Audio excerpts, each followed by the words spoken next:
omeny tompo erany any vahoakany ka dia ho tahiny mba mpiadanana.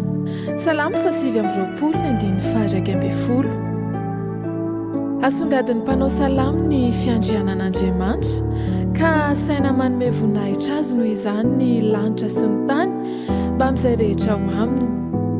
Ianareo anjely, tolory aja ny tompo. Eny, tolory aja izy fa be voninahitra sy hery.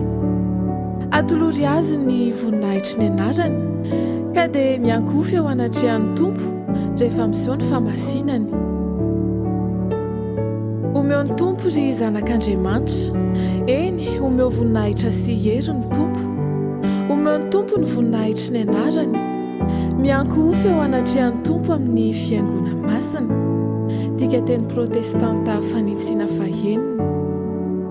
Anisan'ny miavaka sady miverimberina matetika eto amin'ity salamo 8:20 ity ny filazanany amin'ny feon'ny tompo, izay hanambarana fa ny hery sy ny fahefan'Andriamanitra dia tsy haitohaina. Na dia heverina aza fa avo sy manerinerina ny toerana misy an'Andriamanitra dia afaka miditra ny sehatra amin'ny zavatra rehetra hatramin'ny madinika indrindra izy. Ny feon'ny tompo dia mampiteraka ny tera-vavy ary mivaofy ny alabe.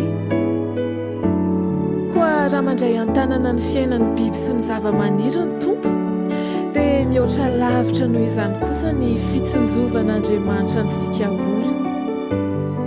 Fantatr'Andriamanitra amin'ny antsipiriany manjo asy ianao ka hoy ny soratra masina. Ny tompo hanome hery ny olony, ny tompo hitany olony amin'ny fiadanana. Andriamanitra, fantatro fa momba ianao ary hainao atao ny zavatra rehetra. Amen.